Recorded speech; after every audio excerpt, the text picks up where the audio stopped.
Roman lui enseigna alors l'art de la lame enflammée, plaçant ses mains derrière le dos de son frère et l'imprégnant de mana. Des flammes s'enroulèrent autour de Rodwell Démitri, qui luttait, incapable de contrôler une telle puissance. Roman observa que, même en canalisant seulement une fraction de cette force, la flamme du démon était un pouvoir que l'homme ne pouvait pas résister. Il pensa que sans ce filtre de chaleur, l'art divin du feu n'aurait réduit le corps fragile de Rodwell Démitri à cendres. Finalement, la douleur diminua et une faible braise s'installa dans le dentian de Rodwell Démitri. De cet embergement émergea une technique de combat à l'épée, empreinte de la fureur du démon enflammé. La maîtrise de l'art divin du feu et son nouveau porteur était Rodwell Démitri. De retour à son château, le marquis Valentino convoqua immédiatement une réunion. Ses subordonnés rapportèrent qu'ils avaient sécurisé des biens de luxe après la guerre et avaient déjà constitué des quantités considérables de pierres précieuses. Ils évoquèrent leurs futurs bénéfices avec assurance, tout en s'interrogeant sur l'ordre soudain de retrait de leur seigneur. Un aide, tendu, prévint que le commerce de ces marchandises n'était pas leur objectif principal. Le projet était voué à de lourdes pertes, et le marquis Valentino posa la question, avec une inquiétude palpable, de savoir s'il existait un problème caché qu'il n'avait pas encore identifié. Il expliqua que pour l'acquisition de l'épée nouvelle de l'or roman, estimée à 3 à 4 000 pièces d'or, serait insuffisante. Malgré quelques doutes au sein du groupe, il insista sur le fait que la valeur des pierres précieuses et des objets de luxe avait diminué. Le marquis déclara avec vigueur qu'il était impératif de saisir cette opportunité, sans délai. Alors qu'un subordonné exprima son scepticisme face à ces dépenses colossales, le marquis Valentino expliqua que le monde allait bientôt tourner autour de la maison Démitri. Il affirma avoir tissé une relation solide avec Roman, et qu'ils allaient chevaucher sur le pouvoir de Démitri à travers le continent. Il désigna Hector Umberto Redford Frank comme le chef-d'œuvre de l'or roman, une épée destinée à défaire les grandes maisons marchandes et à ouvrir les portes des 4 royaumes, faisant de leur famille le principal soutien de Rodwell Démitri. Il souligna que s'il parvenait à obtenir la 3e lame inconnue et à se faire reconnaître, tout le continent les reconnaîtra comme le soutien de Démitri. Le marquis Valentino annonça alors qu'il ne se contentait plus d'être simplement l'homme riche de Cairo et lança un défi à ses hommes, s'élever au-dessus de leurs conditions actuelles. Ils juraient leur loyauté et promettaient de suivre ses ordres. Pendant ce temps, Roman remit les 2 épées qu'il avait forgées à Chris et Kevin. La première à Chris et la seconde à Kevin. Il leur précisa que, au fur et à mesure de l'amélioration de leurs compétences martiales, les lames reflèteraient parfaitement leurs désirs. Chris exprima sa gratitude, tandis que Kevin resta silencieux, visiblement mécontent, ce qui déconcerte Roman. Enfin, Kevin parla d'une voix grave, admettant que sa requête pouvait être imprudente, mais demandant s'il pouvait obtenir la première épée. Roman lui demanda alors de justifier sa requête. L'atmosphère était lourde de respect et de méfiance. Kevin, d'une voix solenne, expliqua qu'il ne supportait pas de voir un autre être désigné en premier par leur seigneur. Chris observate, impassible. Un léger sourire illumina le visage de Roman, le souvenir d'un passé trouble venant le hanter. Le démon fou avait toujours semé le chaos. Dans sa vie antérieure, il avait vu cet homme agenouillé devant lui, avouant qu'il avait toujours souhaité être celui en qui son seigneur avait le plus confiance, la première épée à ses côtés. Roman avait alors pensé que, qu'on soit le démon sang ou le démon épée, tous finiraient par être des adversaires qu'il surpasserait un jour. Revenu au présent, Roman informa Kevin que leur lame était octroyée uniquement sur le mérite.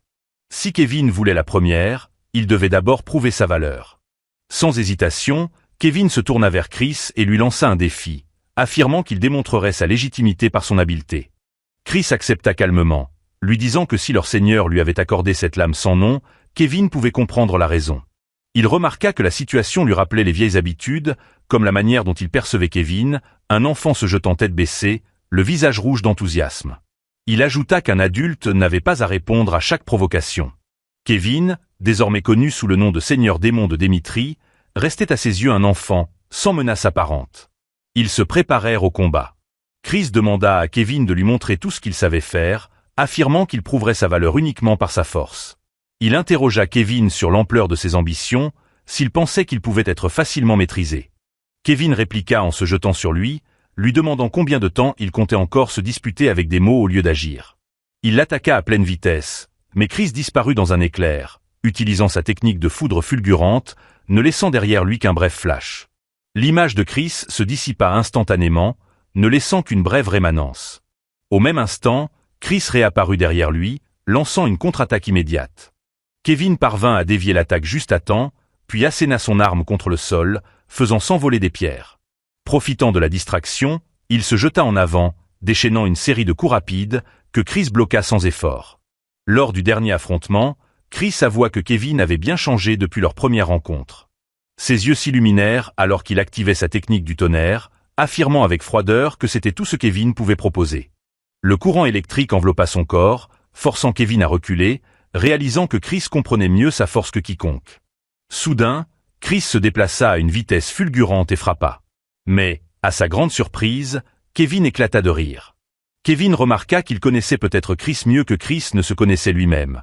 Ses habitudes, ses tendances, rien n'échappait à son regard. Il annonça qu'il allait désormais libérer tout ce qu'il avait perfectionné pour surpasser Chris.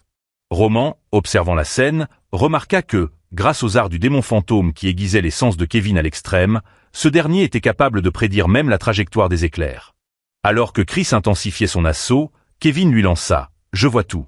Il vit le bras droit de Chris, son épaule, chaque mouvement. Dans cet instant, Kevin invoqua la première manœuvre de l'épée démon du ciel et se jeta à l'attaque. Kevin exécuta la première manœuvre de l'épée démon du ciel, attaquant Chris avec une certitude brûlante. C'est la fin.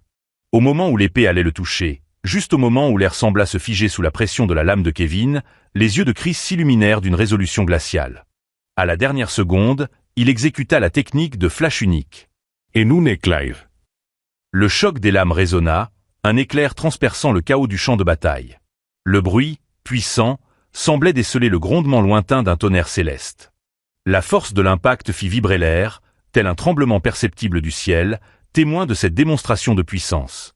Quand la brume se dissipa, on aperçut Kevin, accroupi, essoufflé. La sueur perla sur son visage, son corps tremblait sous l'épuisement. Il était clair qu'il avait perdu.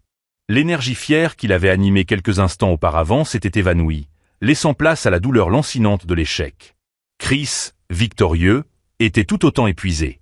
Le duel avait mis à rude épreuve ses limites. La pointe de sa lame brillait faiblement sous la lumière du soleil, perçant les brumes. Même dans sa victoire, Chris ne laissa pas son regard s'adoucir même pour un bref instant. Il pensa qu'il ne pouvait plus considérer Kevin comme un simple garçon des bas-fonds.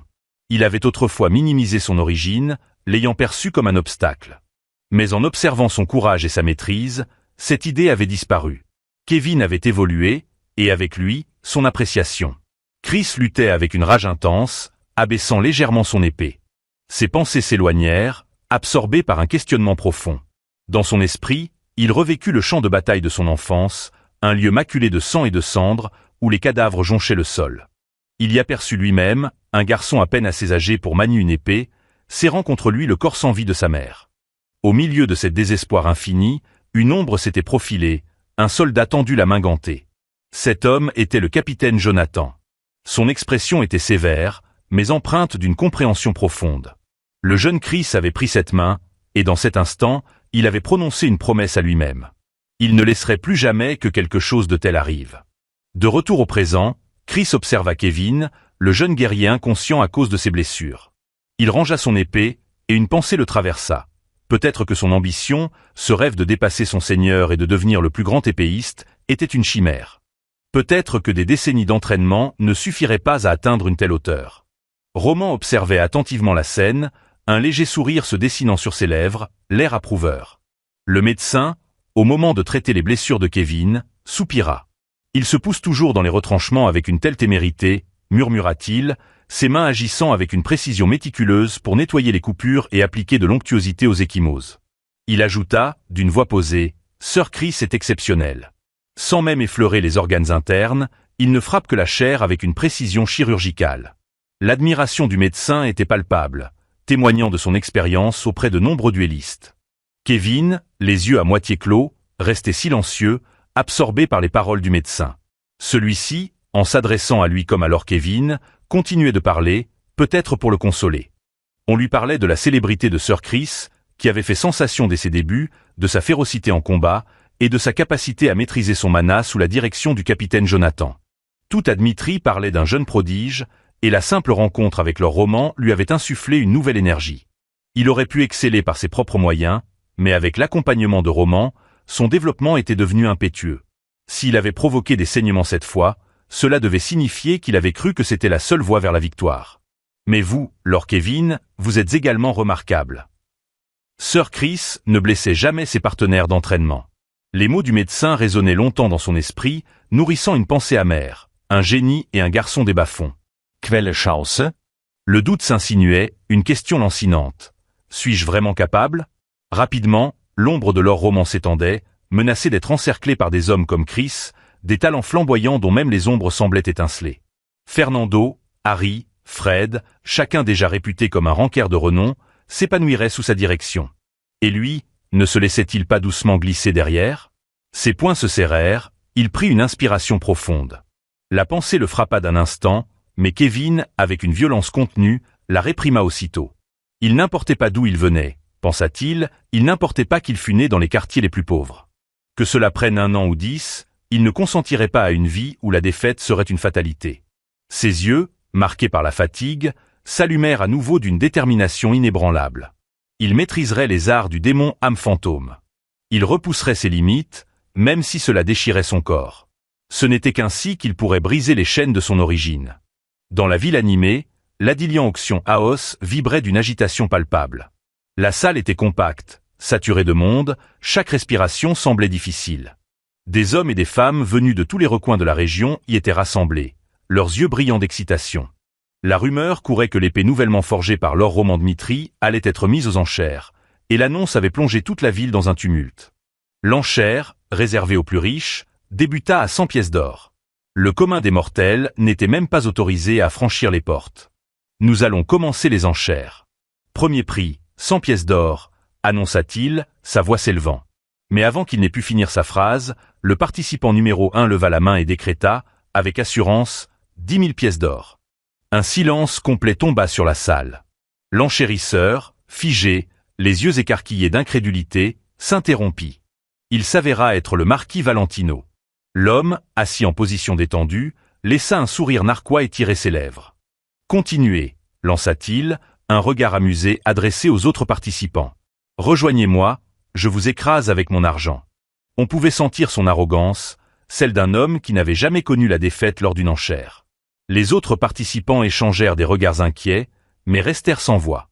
Personne n'osait contester une telle offre audacieuse et démesurée. L'enchérisseur, visiblement mal à l'aise, avala sa salive et d'un geste final, annonça « 3e lame, sans nom, vendu pour 10 000 pièces d'or, le plus haut prix d'ouverture de cette vente aux enchères. » Valentino éclata de rire, un son retentissant qui emplit la salle alors qu'il se délectait de sa victoire. Une fois l'enchère terminée, il se tourna vers son écuyer, l'éclatant d'excitation. « Organisez immédiatement des rencontres avec les familles voisines, ordonna-t-il.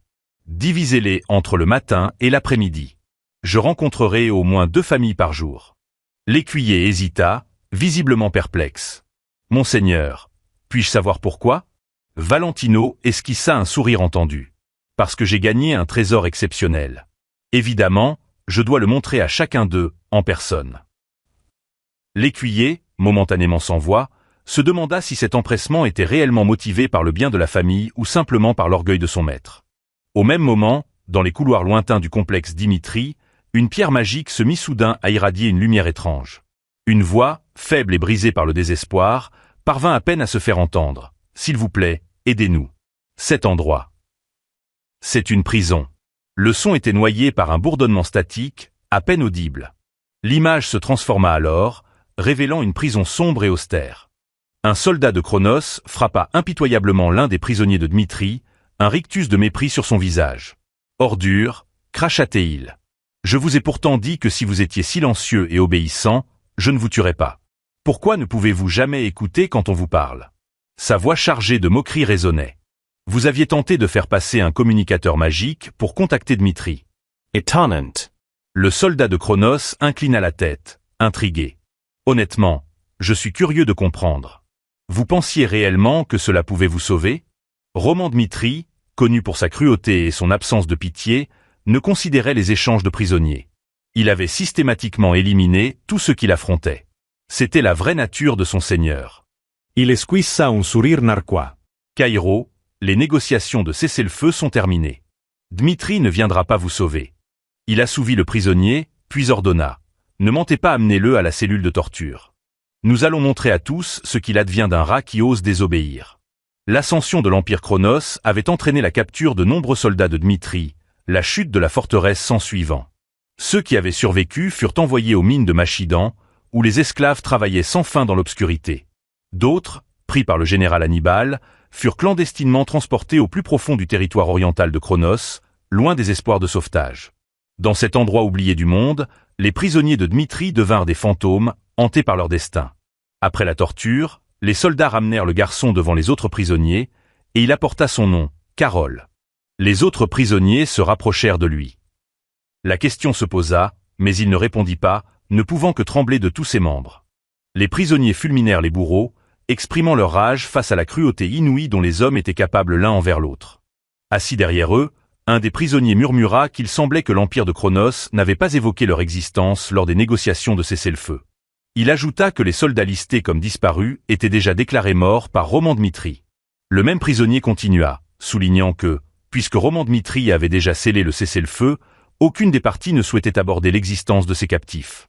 Il conclut, avec une amère lucidité, que, aussi terrible que cette situation, elle était leur réalité. La scène se déplaça alors vers la maison des Mitri. L'un de ses conseillers, le baron Conrad pris de froid, déchiffrant un rapport, remarqua que la situation était particulièrement préoccupante.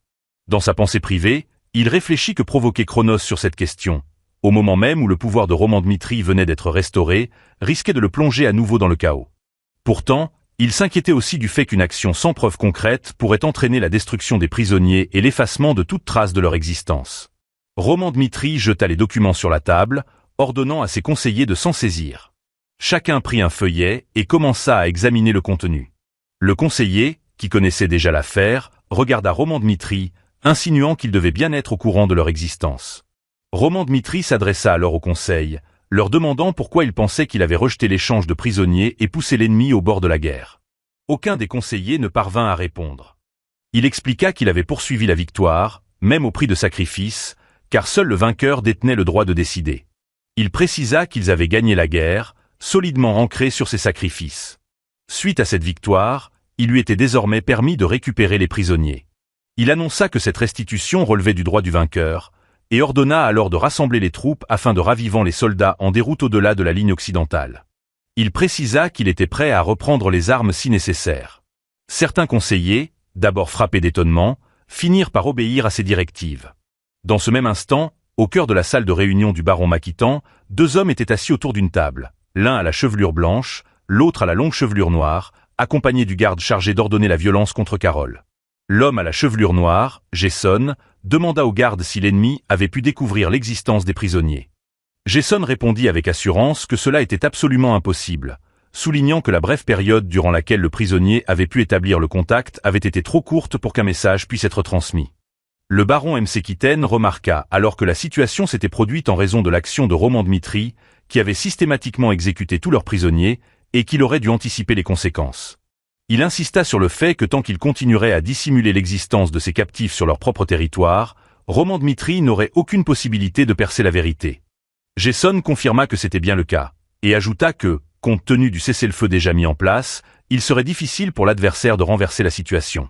Soudain, la porte s'ouvrit, annonçant au baron Msekiten une nouvelle alarmante. Roman Dmitri avait mobilisé ses troupes et franchi la frontière. Le baron fut pris de stupeur par cette information. L'attention se reporta alors sur la base défensive de Cronos, où le commandant, le comte Mun, rapportait, via un émetteur magique. La nouvelle parvint, le commandant confirmant que l'ennemi avait été repéré et avait franchi la frontière. Une voix via le transmetteur répondit que Roman Dmitri semblait avoir pris conscience de l'existence des prisonniers de guerre, ordonnant au comte Mun d'initier, pour l'heure, des négociations. Si ces dernières échouaient, la voix ajouta, il procéderait à l'exécution de tous les prisonniers et effacerait toute trace de l'incident. Le comte Mun réagit avec une fureur contenue, reconnaissant qu'il avait anticipé cette issue. Bientôt, Roman Dmitri et ses hommes apparurent devant les murailles de la forteresse. Le comte Mun, observant la scène depuis le haut, ordonna immédiatement l'envoi d'un messager portant un drapeau blanc. Le messager, hélas, fut victime d'un massacre, sa tête décapitée par Roman Dmitri. L'ordre du commandant fut sans ambiguïté, il n'y aurait aucune tentative de négociation diluée. Il exigea la présentation de tous les prisonniers de Dmitri dans les 2 heures qui suivirent. Dans un ton menaçant, il avertit qu'il ne tolérerait aucune tentative de tuer les prisonniers, ni de détruire les preuves. Le comte Mun fut pris de stupeur. Roman Dmitri poursuivit, affirmant détenir déjà toutes les preuves pertinentes.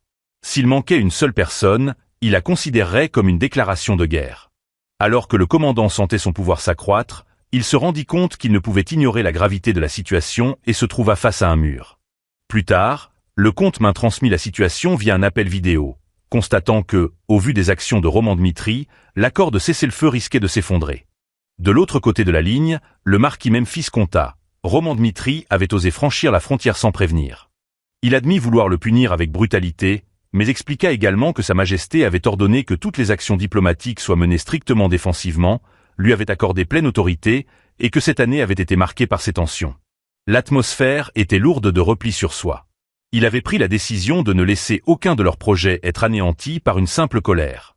Après avoir exposé son raisonnement, il avertit le comte Mun qu'une quelconque perturbation avec Roman Dmitri, qui menaçait de troubler le repos de la Majesté, entraînerait des conséquences sévères.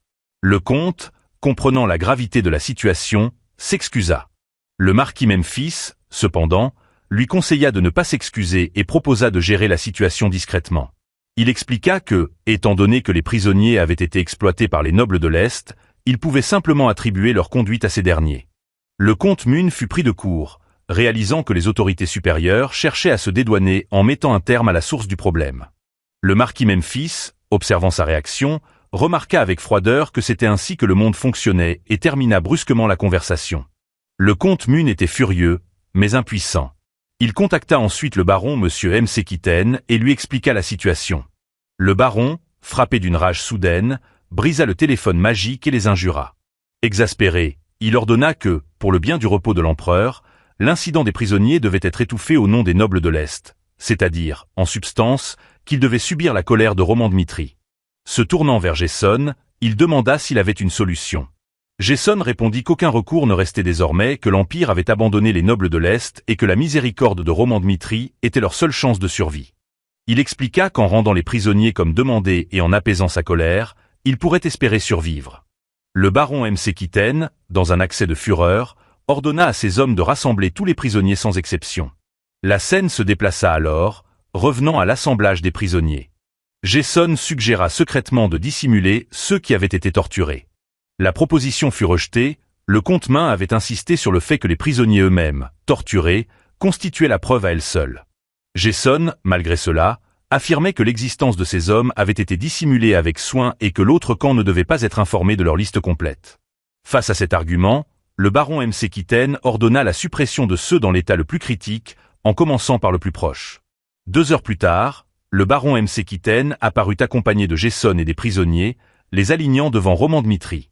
Il annonça avoir rassemblé tous les prisonniers de l'homme, et exprima ensuite un regret sincère d'avoir dissimulé leur existence. Le baron M. Sekiten, la tête basse, expliqua que l'accord de cessez-le-feu avait créé une confusion, engendrant la panique et précipitant la perte d'une opportunité. Il implora une punition si nécessaire, tout en demandant à Roman Dmitri de reconsidérer sa relation avec Cronos, persuadé que Cronos souhaitait la paix. Avant que le baron ne puisse terminer son propos, Roman Dmitri le frappa violemment à la figure, le blessant au visage. Saisissant la tête du baron, il lui demanda ce qu'il avait dit auparavant, libérant une vague de puissance lorsqu'il lui rappela qu'il avait donné un avertissement clair. Ne pas omettre un seul nom. Jason, témoin de la scène, fut pris de stupeur, observant Roman Dmitri sembler écraser le crâne du baron. Dans un ton menaçant, Roman Dmitri déchaîna une nouvelle fois sa puissance et ordonna de faire sortir son peuple. Peu après, l'homme aux longs cheveux, d'une expression anxieuse, affirmait qu'ils avaient déjà rassemblé tous leurs prisonniers. Lucas vérifia la liste, puis informa Roman Dmitri que le nombre ne correspondait pas aux archives fournies par la Guilde de l'information. Roman Dmitri, avec calme, demanda si cela était bien le cas, et Lucas confirma qu'il restait encore.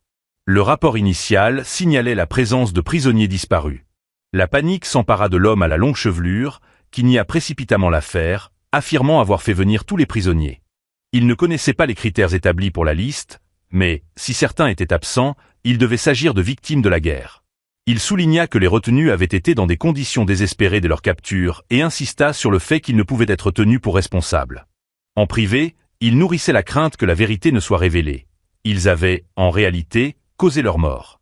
Roman Dmitri scruta les prisonniers d'un regard perçant, observant qu'il semblait évident que des tortures avaient été infligées. Il s'avança alors et déclara qu'il vérifierait cela immédiatement. Relevant la main, il lança un sort de guérison, canalisant de la mana vers un prisonnier allongé au sol.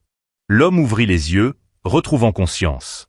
Curieuse et méfiante, Carole se demanda où il se trouvait et si l'homme devant elle était bien son seigneur. Roman Dmitri l'appela par son nom et l'exigea de lui expliquer ce qui lui était arrivé. L'homme à la longue chevelure observa Carole avec nervosité, tandis que celle-ci s'agenouillait devant lui, tremblante et en larmes. Carole avoua qu'il ne pouvait toujours pas effacer l'image de ses compagnons écrasés sous les décombres, leurs cris d'agonie. Il affirma que ce qui lui était le plus insupportable, après la souffrance de ses doigts et de sa peau déchirée, c'était l'aveu de mensonge. Il décréta que Dmitri n'était pas un royaume qui avait abandonné son peuple, mais que Cronos était un être maléfique, dissimulant la vérité et forçant un cessez-le-feu. L'expression de Roman Dmitri se durcit alors qu'il demandait qui avait commis ce forfait. Les mains de Carole tremblaient tandis qu'il racontait. La scène se déroulait dans un silence tendu, brisé seulement par la voix glacée de Roman Dmitri qui répéta le nom de Jason, sans la moindre émotion. Jason, se tenant à proximité, grommela un juron avant de s'élancer en courant, exigeant que chacun se fasse hors de son chemin. Chris, sans hésitation, se planta devant lui, interceptant son évasion. La force de sa présence, palpable, effraya Jason qui poussa un cri de panique avant d'être brutalement projeté au sol.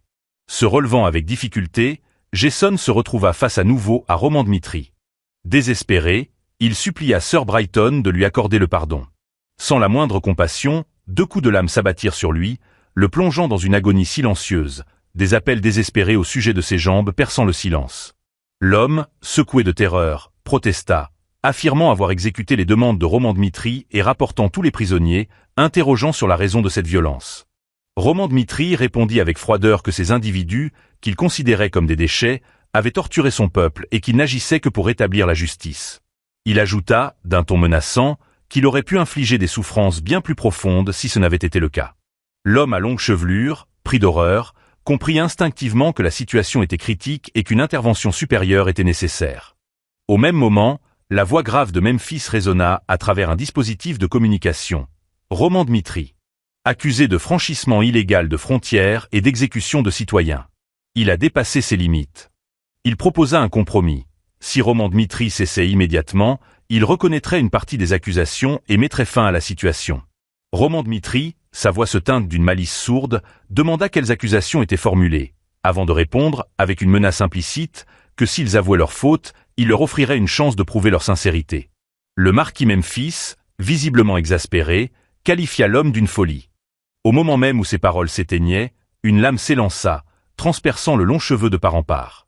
Un silence terrifiant s'installa, brisé uniquement par la chute brutale du corps de l'homme, réduisant une partie de son corps au sol. Roman Dmitri, d'une voix froide et mesurée, ordonna immédiatement l'élimination de tous. Les troupes d'armure de Cronos s'apprêtaient à l'assaut, tandis que Chris et Kevin se fermaient les hosties. Soudain, la voix respectueuse d'Harry se fit entendre, suggérant à son supérieur de laisser un novice prendre en charge la situation. Sans attendre de réponse, il se jeta dans le combat. Le comte Munès, d'une voix enflammée, dénonçait la présence d'un mage de guerre et exigeait l'arrêt des forces de Dmitri. Les troupes de Cronos se rangèrent en formation, l'intention meurtrière palpable dans leurs regards. 2 flux de lumière magique se croisèrent, se dirigeant vers Harry, qui esquiva avec aisance le premier, mais le second heurtant le sol et provoquant une onde de choc dévastatrice. Les yeux d'Harry s'embrasant de détermination, il se prépara à attaquer. Un déluge de lames acérées tomba sur lui, tandis que les mages de Cronos lançaient des sorts depuis le ciel. Un vieux mage, arborant un sourire sinistre, se moqua de l'effort d'Harry, lui suggérant d'améliorer ses performances. Harry répondit d'un sourire confiant, se déplaçant avec une rapidité surnaturelle avant de se poser au sol avec une précision parfaite, laissant le mage abasourdi. Il devint évident que Harry possédait une aptitude innée. Sous l'œil attentif de Roman, les progrès d'Harry avaient été fulgurants en un temps record. Le guerrier affichait désormais l'étendue de cette évolution, d'une puissance saisissante. Un commentaire moqueur, froidement prononcé par Harry, précéda un coup de sa lame. L'attaque, d'une force telle qu'elle aurait pu réduire en cendres un château fort, fit exploser les murailles. La panique l'envahit, persuadé que tout était perdu, qu'il ne restait plus qu'à se soumettre à la force implacable de Dmitri. Dans un mouvement précipité, il monta sur son cheval et se lança dans une fuite désespérée. Cependant, au moment où il s'apprêtait à mettre son plan à exécution, ses yeux s'écarquillèrent de stupeur. Un cercle de flammes l'enfermait, et face à lui se tenait Roman Dmitri, impassible. Muns comprit avec désespoir que, dès le moment où il s'était trouvé devant le guerrier, aucune issue ne lui restait possible. dans le bureau de conférence de l'Empire Chronos. Le marquis Kreut fit irruption brusquement. Sa rage était palpable lorsqu'il accusa marquis Memphis en lui hurlant que son beau-fils, le comte Muns, avait été assassiné. Il réclama savoir si Chronos avait toujours l'intention de maintenir le cessez-le-feu, compte tenu de cette attaque unilatérale, et interrogea depuis quand l'Empire avait développé une telle lâcheté. Il dénonça cette situation comme une exposition publique de la faiblesse de l'Empire sur tout le continent. Sa cible était clairement Roman Dmitri. Memphis, d'un ton glacial, lui demanda comment Kreut comptait se venger de Dmitri. Kreut serra les dents, interrogant Memphis sur le sens de ses paroles. Memphis le fixa avec méfiance, l'avertissant de bien réfléchir, en l'appelant Marc. Il se redressa calmement et affirma que chaque confrontation avec Roman avait entraîné des décisions imprudentes et des conséquences dangereuses pour Chronos. Il souligna que, malgré leurs convictions, ils n'avaient jamais déployé une force suffisante. La situation aux avant-postes était désespérée, conséquence d'une défaite écrasante. Avec une voix chargée de menaces, il insista sur le fait que Roman était un adversaire à ne pas sous-estimer et que se mesurer à lui avec des préparatifs bâclés était une entreprise impossible. Il redemanda ensuite, le regard perçant de détermination mortelle, comment Kreut comptait punir Roman Dmitri. Kreut, incapable de se résigner, protesta, exigeant au moins une explication concernant le retrait de son Excellence et le véritable plan mis en œuvre au cours de la dernière année. Memphis, les yeux ardents de colère, laissa échapper un rire amer, observant que Kreut acceptait ce comportement et se détourna. Déçu, il se prépara à partir, déclarant qu'il retournerait dans son territoire, rassemblerait des nobles partageant son point de vue et exposerait la situation au public. Alors que Kreut allait franchir la porte, Memphis l'appela, l'avertissant d'une action qu'il regrettait amèrement. Au moment où ces mots quittèrent sa bouche, Memphis lança une attaque soudaine. Un éclair de sang dans les yeux de Kreut, et il s'effondra lourdement au sol, luttant pour respirer. « Pourquoi cela arrive-t-il » balbutia Kreut, cherchant une explication. Memphis répondit, glacial, que tout à Chronos avait un commencement et une fin liés à la volonté de leur majesté l'empereur, et que ceux qui osaient remettre en question cette volonté ne méritaient pas de vivre. Immédiatement après, Memphis leva la main et donna un ordre précis. Il ordonna à Castro, invoquant son autorité de représentant noble, de faire immédiatement téléporter les troupes. Il demanda d'éradiquer tous les individus liés à la famille Kreut, sans laisser de survivants, et de rétablir la discipline dans l'Empire Chronos. L'annonce fut accueillie par des expressions sombres et lourdes. Castro accepta l'ordre, affirmant qu'il exécuterait sans faille. Memphis, sans un mot de plus, assouvit la main. Il exhorta tous à placer leur confiance dans la noblesse. Avec un visage empreint d'ambition, il affirma que l'histoire des victoires serait à jamais du côté de l'Empire de Chronos. Il avertit sévèrement les derniers habitants de ne jamais douter de la puissance de l'Empire, comme l'avait fait à son tour la famille Kreut. La scène se déplaça alors à Dmitri. Chris expliqua qu'ils avaient immédiatement commencé à soigner les blessés à leur arrivée à Dmitri, mais leurs états étaient trop critiques.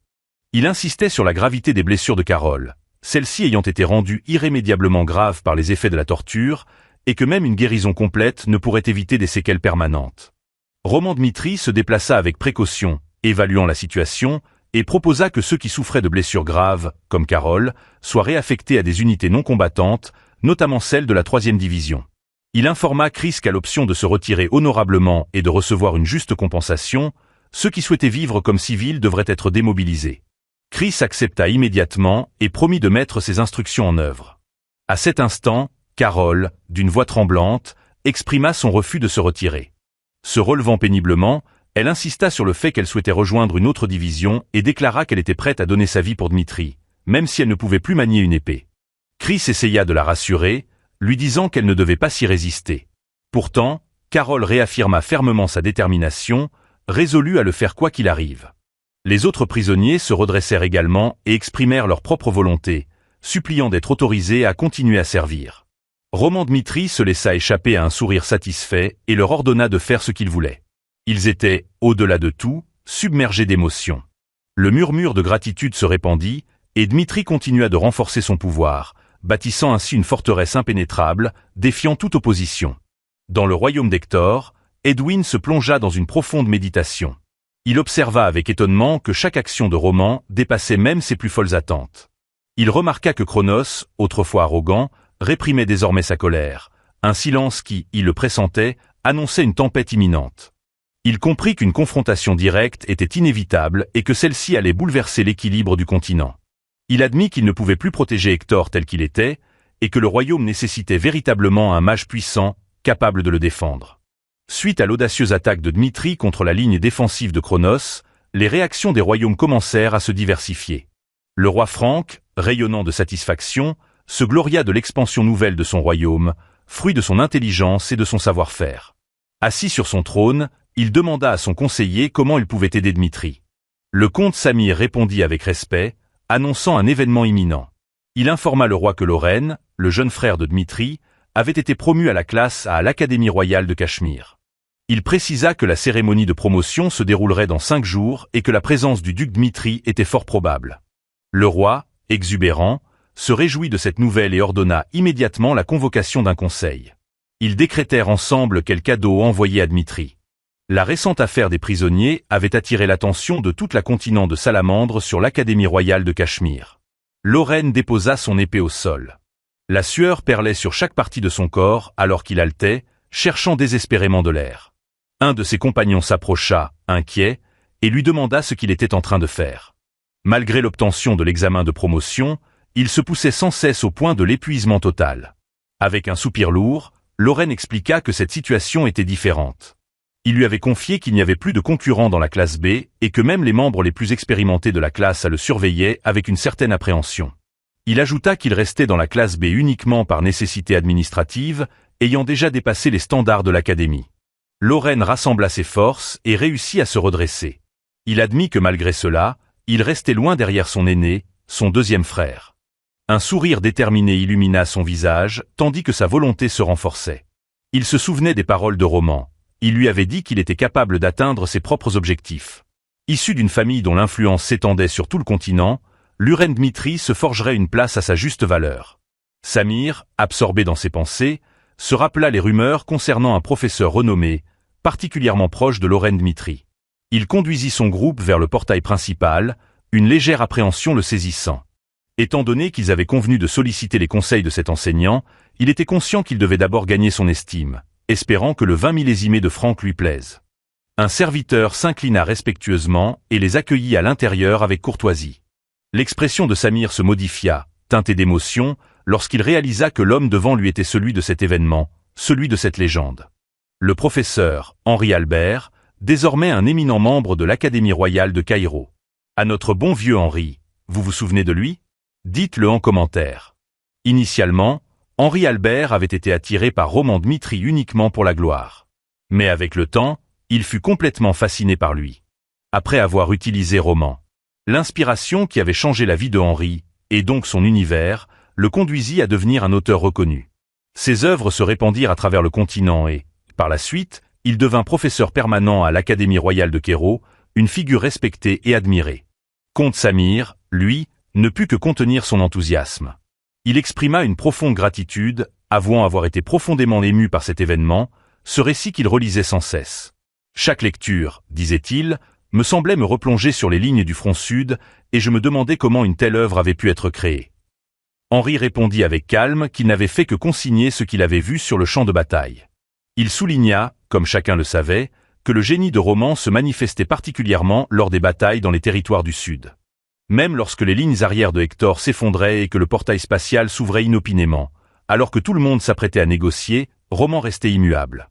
Henri avait été témoin de cette scène, celui d'un homme seul capable de renverser le cours d'une guerre. Cette vision lui inspira l'étonnement d'une telle existence.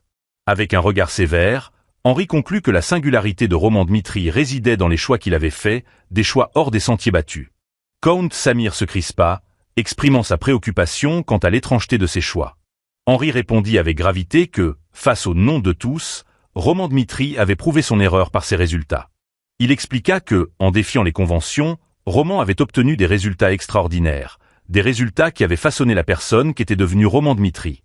Un frisson d'inquiétude traversa Comte Samir, l'interrogation se posant sur la singularité de ce chemin. Henri confirma cette intuition, précisant qu'il était d'accord, mais ajouta que ce qui comptait, véritablement, était sa propre voie.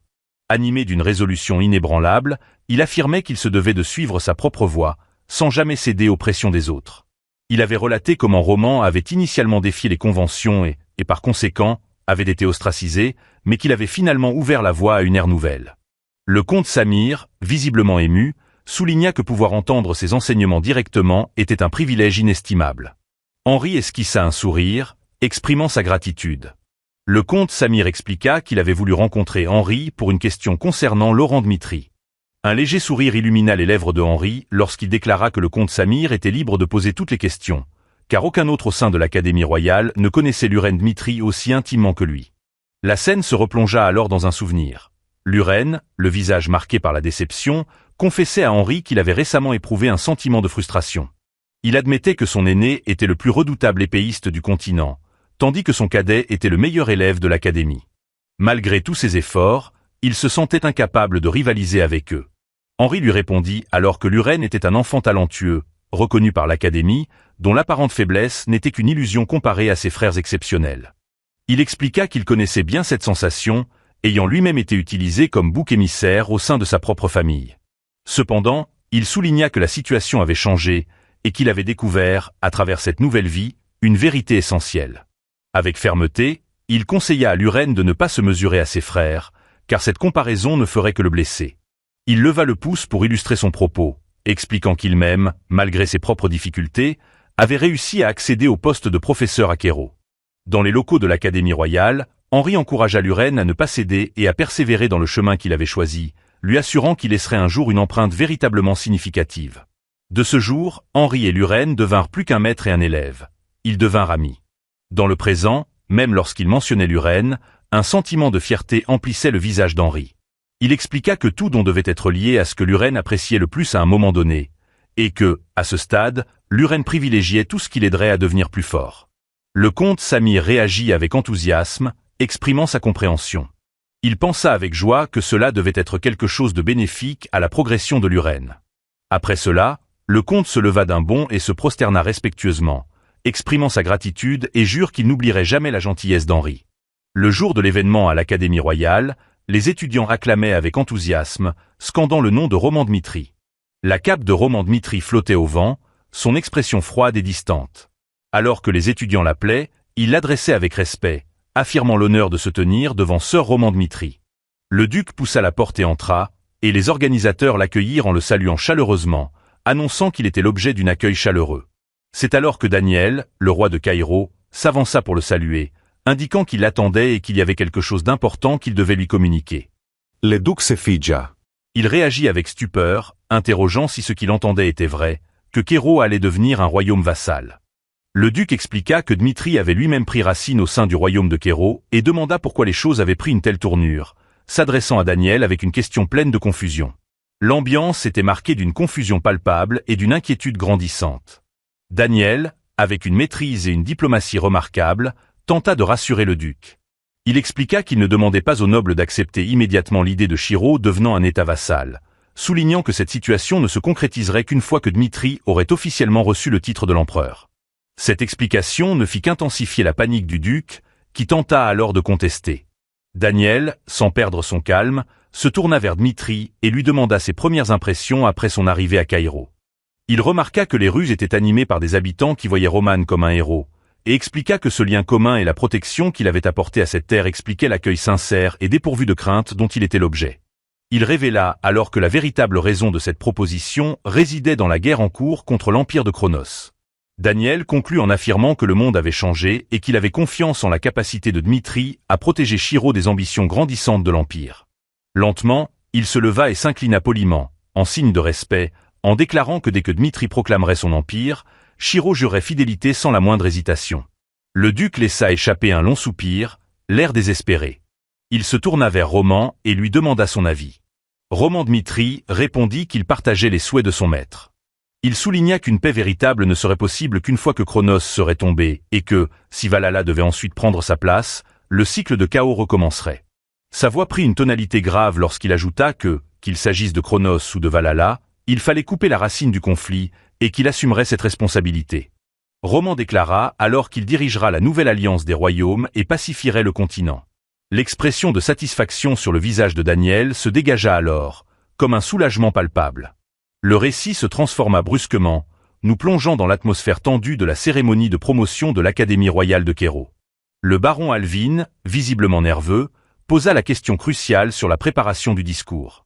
Une jeune femme, dont les mains tremblaient légèrement, lui tendit une pile de documents épais, confirmant que le texte était prêt. La réaction du baron fut immédiate, un choc mêlé d'incrédulité, l'interpellant sur la nécessité de lire à voix haute la liste exhaustive des invités. La servante, dans un murmure maladroit, lui expliqua que c'était une tradition ancestrale. Chaque distingué présent devait être salué, et que même elle-même, n'avait jamais assisté à un tel événement. Le baron Alvin prit alors la parole, annonçant le début de la cérémonie de promotion de l'Académie royale de Kéro. Il présenta ensuite la liste des personnalités honorées, le roi de Kéro, le duc Dmitri, baron Gracal, vicomte Conrad, comtesse Adèle, vicomte Laurence, vicomte Bolt, Marc Valentino, comte Fabius, vicomte Val, vicomte Ringo, comte Very, baron Larson et Marc Jarvat, etc. et interminable. Les étudiants restèrent figés, frappés par l'ampleur de la foule noble rassemblée, simplement pour assister à cette promotion. Même après la fin de la cérémonie, non un seul noble ne quitta son siège. Un silence pesant s'installa, chargé d'une tension palpable, signalant le début d'une lutte discrète, un jeu d'influence où chacun cherchait à attirer l'attention du duc Dmitri et de sa famille. C'est alors que le comte Christine d'Omberto s'avança, se présentant avec une courtoisie polie. Il exprima sincèrement ses félicitations au duc Dmitri pour la promotion de son fils. Dmitri, surpris, remarqua que le nom de Christine lui était familier. Un rire discret s'échappa de ses lèvres tandis qu'il expliquait. Il était venu uniquement pour offrir ses félicitations suite à la promotion du troisième jeune maître. Un sourire illumina son visage tandis qu'il acquiesçait, reconnaissant l'évidence de la situation. Christine ajouta alors que lui avait préparé un cadeau pour le jeune maître Lurène, ce qui provoqua une surprise chez Lorraine. Christine précisa immédiatement que ce n'était qu'un geste de célébration, soulignant qu'il n'était pas tenu de se sentir obligé. Le comte Christine lui présenta alors le cadeau, une épée forgée par un maître artisan du royaume d'Ombert. Il expliqua que son extérieur était orné d'un panache de feuilles en or pur, agrémenté de pierres précieuses comme des diamants, et surtout, gravé du sceau de Dmitri ainsi que les initiales du jeune maître Lurène. Un trouble passa sur le visage de Lorraine, et Christine s'inquiéta, se demandant intérieurement pourquoi il réagissait de cette manière, se demandant peut-être s'il était peu enclin aux objets de luxe. C'est à ce moment précis que Samir apparut, éclata de rire en saluant l'épée comme véritable chef-d'œuvre, soulignant que Lorraine l'aurait portée avec splendeur lors de l'événement de la journée. Samir se prosterna ensuite, offrant ses sincères félicitations au jeune maître Lurène et ajoutant avoir lui aussi préparé un petit présent. Il prévisa toutefois qu'il ne s'agissait pas d'une épée artisanale ostentatoire, et exprima son incertitude quant à sa réception. Il présenta une boîte de valeur contenait des artefacts magiques récemment créés pour un épéiste. Il illustra en plaçant ces derniers sur les poignets et les chevilles de Laurent, expliquant que ces derniers s'ajusteraient automatiquement à la taille. Lorraine, d'abord, fut saisie d'émerveillement en découvrant cet artefact permettant de régler le poids du porteur entre 10 et 100 kg. En privé, Samir éprouvait une douce satisfaction et louait intérieurement la situation. Il souligna que la véritable force de cet objet résidait dans sa capacité de circulation, une fonction qu'il jugeait essentielle au développement du jeune maître Lorraine. Lorraine, enthousiaste, accepta avec gratitude la boîte offerte par Samir. Soudain, une voix retentit, exprimant son étonnement face à un tel présent pour son fils, et promesse d'une récompense généreuse aux donateurs. Les personnes présentes réagirent avec empressement en découvrant que c'était le duc Dmitri. Il annonça alors que chacun avait préparé ses propres offrandes. Un membre du groupe révéla que le royaume d'Hector avait également offert un don spécial. D'une voix respectueuse, demanda au duc Dmitri s'il connaissait Turcan. Dmitri, avec une pointe de méfiance, répéta le nom et s'enquirma si l'on désignait l'ancien maître d'épée d'Hector, le plus puissant des guerriers.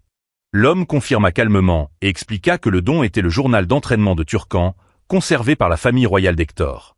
Il reconnut que les méthodes étaient anciennes, mais insista sur l'utilité de ce registre personnel de Sir Turquin. Un représentant du royaume de Redford intervint, soulignant l'abondance des présents offerts, avant de révéler la contribution du roi de Redford. Il annonça qu'il s'agissait de 12 artefacts d'entraînement et de 30 rouleaux de magie. Il précisa qu'un approvisionnement supplémentaire pouvait être garanti en cas de besoin, qualifiant ce don de simple compensation pour le service rendu.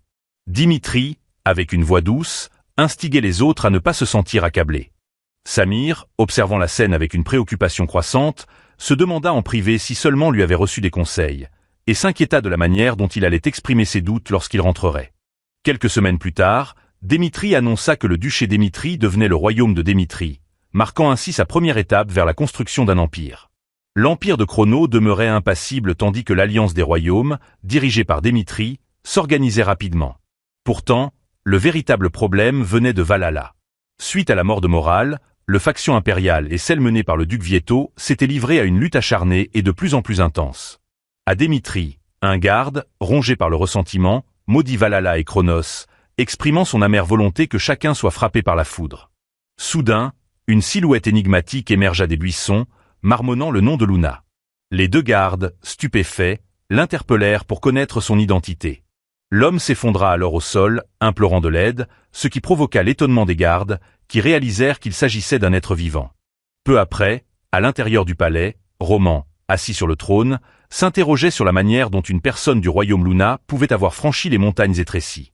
Kaden, un chevalier du royaume Luna, répondit avec prudence qu'il allait d'abord décrire la situation dans son royaume avant d'exposer son but.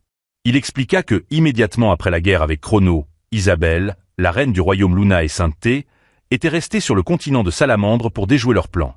Elle avait disparu il y a 3 mois, sans laisser de nouvelles. La protection divine, autrefois garante du royaume, affaiblissait progressivement. Kaden affirmait que le pouvoir d'Isabelle, dame de l'Arcadie, était le seul rempart capable de chasser le froid glacial de cette terre. Sa disparition avait entraîné l'effondrement de toute barrière, et le royaume s'était enfoncé dans un chaos de glaciation. Kaden se projeta alors au sol, implorant Roman avec ferveur de les aider à retrouver la reine Isabelle. Roman fronça les sourcils, réfléchissant à ce que Isabelle avait découvert concernant l'identité véritable d'Alexandro. Il déduisit que, si elle avait tenté d'empêcher un complot, cela devait être lié, d'une manière ou d'une autre, à l'avenir de Dimitri. Il répondit finalement qu'il examinerait la localisation de la reine Isabelle. Kaden, submergé de joie, exprima sa gratitude, mais hésita, comme s'il avait encore quelque chose à ajouter. Roman, surpris, lui demanda s'il y avait d'autres demandes. Kaden expliqua, avec un malaise croissant, que la disparition du pouvoir divin avait engendré le chaos dans toute l'Arcadie. En conséquence, le royaume Luna et les autres races souffraient de famine. Finalement, la tribu des orques, autrefois connue sous le nom de Wanderer de la Désolation Gris, avait rompu la trêve et déclaré la guerre. L'annonce de l'implication des orques stupéfit les nobles. Dans un ton grave, une voix s'interrogea sur l'idée même d'Arcadie, censée être un terreau de harmonie où coexistaient différentes races, et sur la possibilité d'un conflit. Kaden confirma qu'il était vrai, les races d'Arcadie n'avaient jamais l'habitude de se nuire. Cependant, le trouble avait commencé avec l'ascension de Graxar, un nouveau chef ORC réputé pour son agressivité et son ambition de réduire toutes les races à de la nourriture. Avec une tristesse palpable, Kaden ajouta que, sous ces conditions, l'Arcadie était vouée à la chute. L'assaut des orques était une menace palpable. Roman prit la parole, soulignant que l'aide à l'étendue lunaire ne serait pas une tâche aisée. D'un ton glacial, il interrogea les raisons de telle prise de risque, évoquant les montagnes infinies et le froid mordant. Kaden baissa la tête, pris d'une anxiété silencieuse, et admit comprendre la position de Dimitri. Il prévisa néanmoins que Graxar, existant déjà, représenterait un danger pour Dimitri à terme. Après avoir épuisé toutes les autres races et vidé leurs réserves, cette menace franchirait un jour les montagnes infinies. Il ajouta que, si Roman restait incertain, le danger allait bientôt s'imposer de lui-même. Kaden sortit un pendentif de sa poche, et, d'une sincérité nouvelle, expliqua qu'Isabelle avait ordonné à l'équipe de solliciter l'aide de Sœur Roman et de lui jurer fidélité en cas de difficulté ou de l'effondrement d'Arcadie. Roman fut déconcerté et se demanda si la femme avait réellement prononcé ces mots. Kaden poursuivit, affirmant que l'étendue lunaire veillerait sur les terres au-delà des montagnes infinies et s'y consacrerait à jamais à Dimitri. Laurence se dressa, soutenant que l'argument de l'étendue lunaire avait du sens. Graxar, s'emparant d'Arcadie, viserait sans doute ensuite Dimitri.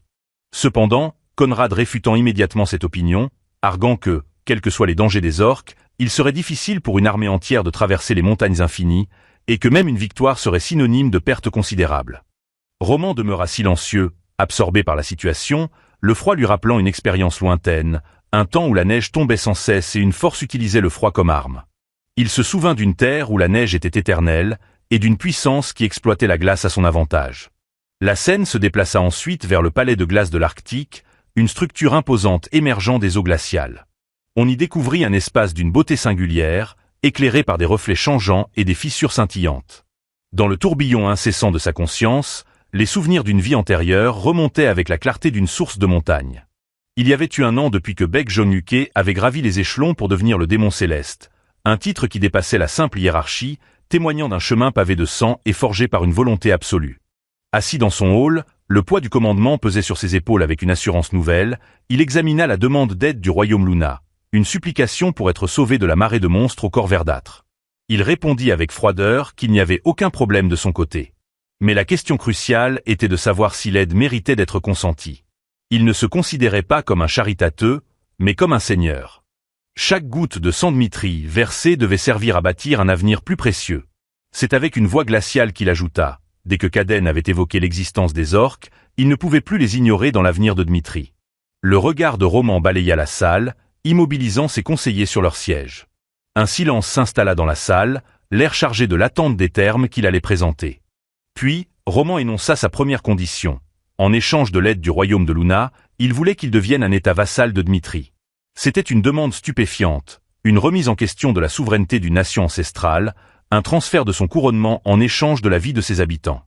Sa seconde condition était tout aussi impérieuse. Si aucune traversée de la montagne éternelle n'était possible en un temps limité, Dmitri refuserait l'offre. Il ne voulait pas perdre des mois dans une guerre d'usure contre les éléments. Khaden, l'envoyé lunaire, se sentait face à une situation désespérée. Pour sauver son royaume, il était peut-être prêt à le perdre. L'attention de Roman se tourna vers le cœur de la question logistique. Il demanda à Félix, maître de la tour magique, s'il pouvait utiliser le parchemin de téléportation, combien de personnes pouvaient être déplacées simultanément. Félix répondit que, avec leur technologie actuelle, ils pouvaient transporter 30 personnes. C'était la limite. Une fenêtre étroite, un regard minuscule à travers lequel le risque de victoire devait passer. Écoutant la réponse, Roman déclara sa troisième et dernière condition. Il inclura lui-même et Khaden dans le groupe de 30 personnes qui se rendraient à Arcadie. Un silence pesant s'abattit sur la vaste salle. Khaden se prit à penser à la fragilité de cette solution. Seulement 30 hommes pour faire face à des dizaines de milliers d'orques semblait une parodie, une mission suicide de la plus haute envergure. Mais il se souvint des paroles de la reine Isabelle. Roman était un être qui avait dépassé les limites humaines. Le sort de Graxar, le chef ORC, n'avait pas été déterminant. Même s'il l'avait éliminé, la situation actuelle était plus importante, et la qualité de l'acier de la lame surpassait de loin la quantité de fer rouillé qu'il possédait. Khaden, agenouillé, adressa à Roman sa reconnaissance, acceptant sans poser de questions les termes qu'il lui présentait. Roman, ensuite, interrogea Khaden sur la route vers le royaume lunaire et ses intentions. Khaden expliqua qu'ils avaient établi des points de repère précis le long de la route montagneuse, et qu'en suivant ces coordonnées, ils devraient atteindre Arcade dans une semaine. Ce système sophistiqué, une sorte de fil de vie tendu sur un désert glacé, était leur seule chance. Cependant, l'extrême froid d'ARD, dépassant de loin les limites de l'expérience humaine, posait problème. Khaden suggéra l'utilisation d'un médicament spécial pour s'adapter au froid, et souligna la nécessité d'une semaine d'apprentissage de la survie dans la neige avant de franchir la barrière. L'expression de Roman demeurait impassible.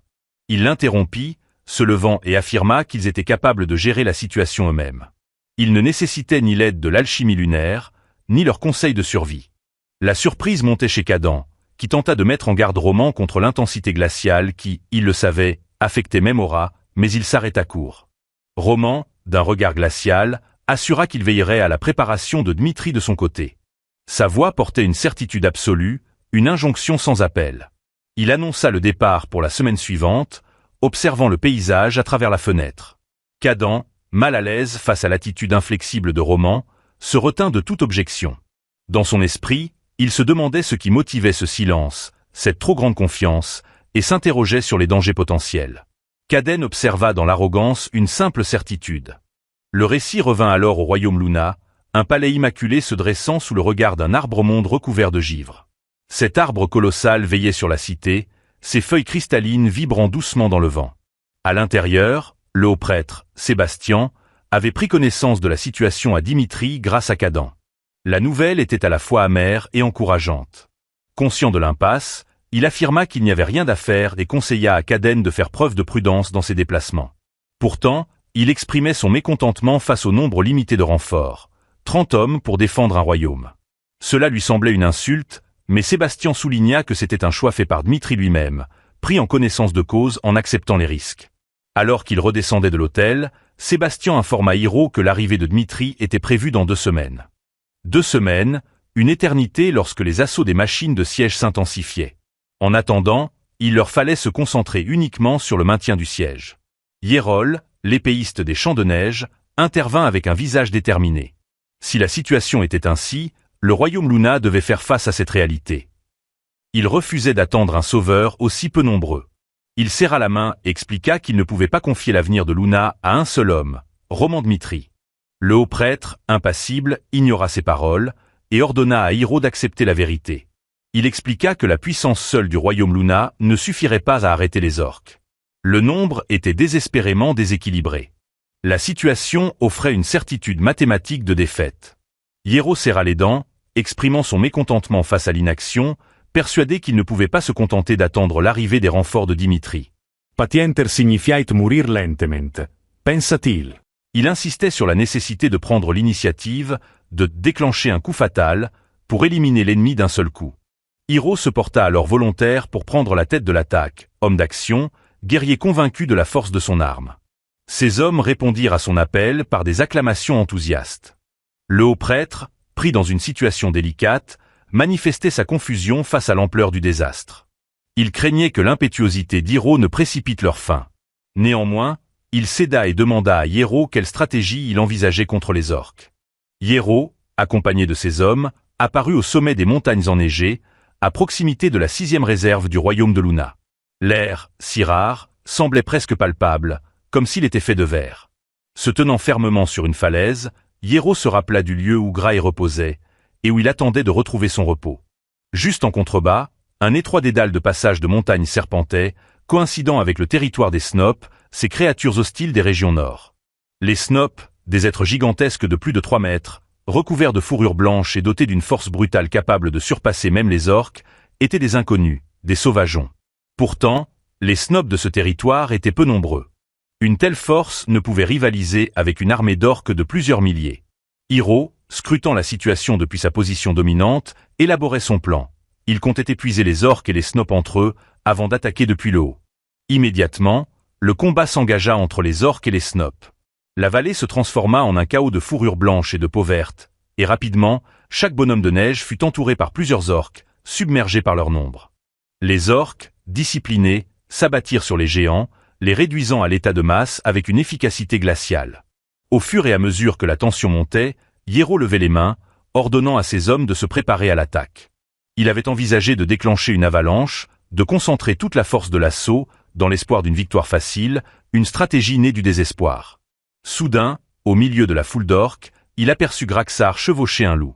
Le chef ORC, une masse de muscles tendus, dégageait une autorité primale. Avant qu'Hiro ne puisse réagir, Grail le fixa de ses yeux rouges, un regard perçant qui semblait tout connaître. Un froid glacial s'empara de lui. Ce n'était pas seulement la température de l'air de la montagne, mais la prise de conscience d'un intellect supérieur. Hiro comprit instantanément sa situation, mais avant qu'il ne puisse réagir, ses hommes signalèrent l'arrivée des ennemis par l'arrière. Le craquement du sol sous le poids des bottes résonna derrière eux. Les orques montaient en escalade depuis le haut de la falaise. L'un des ORC déclara « Comme prévu, les humains se contentaient de ruses. Ils avaient été repérés, manœuvrés. Plus d'orques montaient de derrière.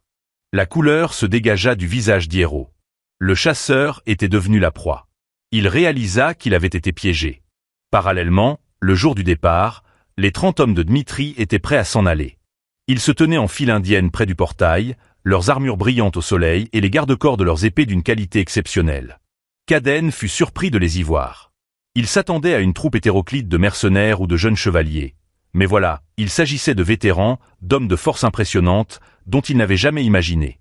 Dmitri disposait d'une légion de guerriers aussi redoutables. L'on sentait la pression qu'il dégageait, un poids palpable, une densité de mana et d'intention qui faisait onduler l'air.